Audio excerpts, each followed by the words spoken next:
Okay, guys, back at it. Another conference game here. Louisville coming in. Good to be back home. Another talented team, athletic team.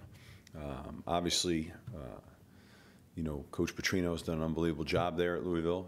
Really good football coach, got a good staff, and got good players on their team. So this is a motivated team coming in here, and we've got to play our best game and get ready to try to go get our 5th win here. So we got a big week ahead of us, and looking forward to it, and looking forward to continuing to improve. So happy to answer any of your questions. How's AJ doing? Status, availability?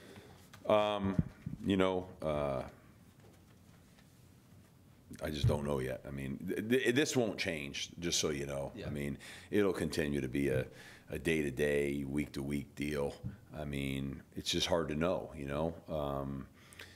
I have not seen him yet today, but certainly he made good improvement over the weekend, and he's working real hard on rehab, and just got to get his strength back and feel good, and I just don't know when that'll be. So,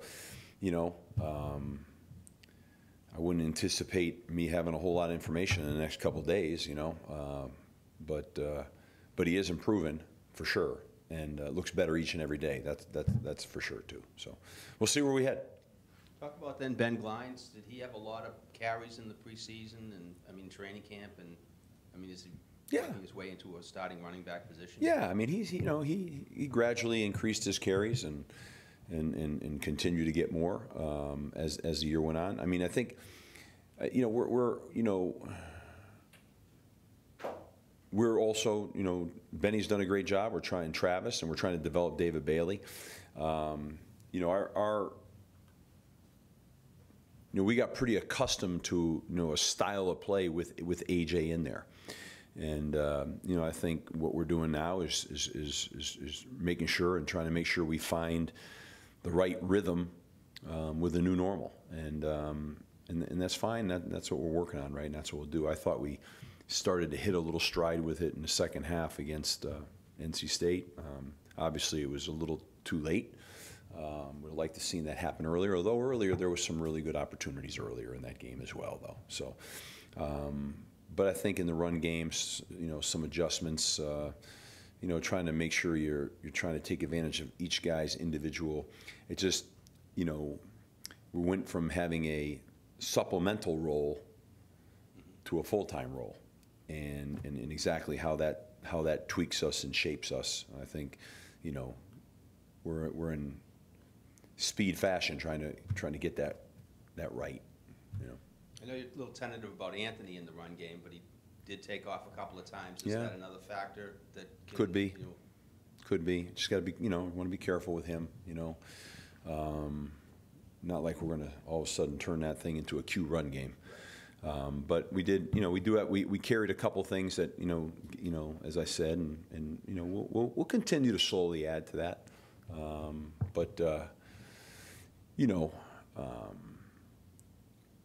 Hey, we can't prevent injuries, but we want to do the best we can to put ourselves in the best situation.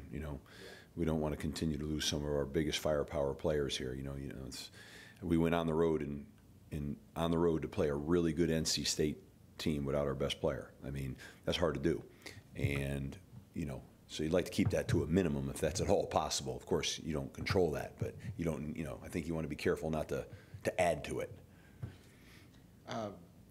Georgia Tech ran up a lot of yards in Louisville last week, but how much of that, for you in preparation, presents an opportunity versus the fact that it's a different type of offense? Yeah, Georgia Tech runs up a lot of yards on everybody. That's a really unique scheme and really hard to defend. And when it gets going, it just has a way of getting going on you, and they got going, and it's just so completely different. That it's hard to, weigh in on that. I've just seen it over the years. These wishbone teams carve up defenses, and I know what can happen. When they get it going on you, they get it going, and they got it going. And I've been on both ends of that thing in my career at different stops, so I totally understand that. So I don't know that we can really take a ton away from that. I know watching the tape that Louisville's got some very, very talented players on their team. That has not changed. They didn't just evaporate. They're there, and they're talented, and they've got some young guys, and they're working to get that right, and I'm sure they will, because they're talented and they're good coaches. When you have to slot in a guy like Ben as the running back, does that change to who you're looking at, or how you're preparing formationally, scheme-wise, or do you try to slot him in and run a lot of the same plays that have been in the book? Well, I think that we're not changing who we are like that right now. I mean, we're running a lot of the same things. We might be tweaking some of them. We have a little bit more shotgun run in the game on Saturday. I think these are things we're looking at right now. I mean, and in the bye week, if we had to adjust, we might try to make some adjustments. But right now, I think I would use the word accentuate, feature more than different.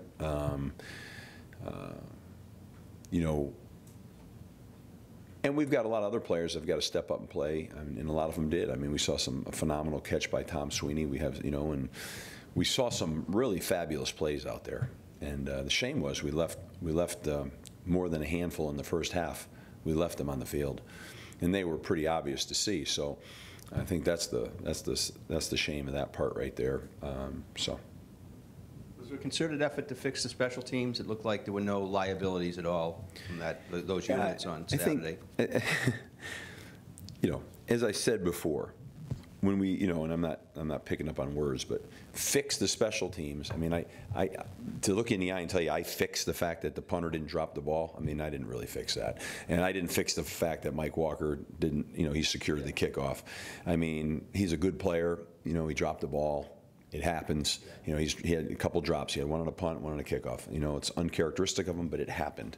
So I can't tell you I fixed anything there. Are we, like always, continue to heavy emphasize special teams? Yes. Did we work real hard on our return yards, our coverage, our punt block that we got? Yeah, in our that field goal block that we had. We've worked real hard on that stuff. That really hasn't changed, and we really emphasize it. And it was tremendous to see a lot of that work when you needed it most. It came through for us. But for me to say that there won't be another fumbled exchange or something, I can't really predict. We're doing everything we can, on all those fronts with young guys, distraction, catches, and everything you can do to continue to build on focus and concentration on some of those little things. We're doing those. But I'm proud of where we were big picture special teams wise. I mean, we separated the punt returner from the ball and recovered a fumble. We blocked a field goal after a 16-play drive and in 10 minutes off the clock, and there were 0 points. And we blocked the punt at the end of the game for a touchdown, having overcome losing the ball going in on the 2, okay, and put ourselves in position to have a shot to win the football game. So, I mean, I'm not sure you could do a whole lot more than special teams did. Mike Walker had a couple of big kickoff returns on top of that. So I thought, without a doubt, special teams made an impact on the game and made some huge plays. And that's something that we emphasize, work on all the time. Can you tell us about Juwan Pass? Except he's filling some big shoes. Yeah, I mean, I think, been there too before, I mean, it's like, you got some, young guys in here that are, inexperienced guys that are playing and being compared to a guy that could arguably go down as one of the great players in college football history. I mean, so, there's an adjustment to all that. And these are talented guys that are playing hard. They have good ability, and they're there's a new normal there. I mean, the guy there before made up for a lot of ails. I mean, he made a lot of people right, and I've been around guys that can do that. I understand that, and they're out there in the country right now in college football. And people put the tags of geniuses on people. Well, sometimes when you got erasers like that, it makes a lot of people real smart, because that guy was an eraser, and you could have the perfect defense called, and he's going to go 90 on you. So, new normal, and good talented team is finding its way, and that's college football. How do you prepare for Juwan, knowing that or knowing that when you look back at your old tape, that there was a guy like Omar there versus, what have you seen out of him so far as the quarterback for Louisville? Well, I mean, I think, you're talking about a big, talented guy. He's athletic, I'm not there to tell you exactly what his special talents are, but he certainly has real good talent, and I think trying to take your system and adapt to what you want to do with your guys. I'm sure that there's a lot of that going on, and it's all part of it. This time of year, all of a sudden, a lot of teams sometimes come out of their malaise a little bit, and it happens, and all of a sudden the light goes on, and you start to get a little bit more experience, and it's just amazing how things can come together all of a sudden. I can't speak to anybody but our team, and we have our own deals right now, and we're trying to get our offense reacquainted with just a little different style, and there's a lot with that, and we're also addressing on defense. Some things that we're trying to do better on, getting off the field on third down, and stopping the run. So we've got some issues that we're all working on, and doing that all the while trying to stay healthy. A week ago we had like 5 guys who were out of practice on Tuesday and Wednesday. So it has an impact. So we got to. Hopefully we can get more guys back in practice, back on the field, and that's all part of it. It's all part of the whole deal. And just last for me, out in the secondary, I know Mike Palmer stepped in, played pretty well at safety, and in linebacker, I know John Lamont played a lot on Saturday. Can you just talk about being able to slot different guys into the scheme? Yeah, we're trying to continue to play different guys, and for a lot of reasons. One of which, guys are gassed. They're on the field too long and they're gassed, and so trying to play Lucas at a corner a little bit and get Mike going at safety a little bit, and playing John a little bit linebacker to give guys a blow. So hopefully we can continue to do those things. You need to do that, especially if you come off a 16-play drive. I mean, you're going to be fatigued. So thank God we have a little depth there that we can have a couple of those moves. So we're going to continue. Exactly what the combinations will be, I really don't know that yet. We experimented a little bit last week. Some things look good to us, some didn't look as good, and we'll just kind of march forward.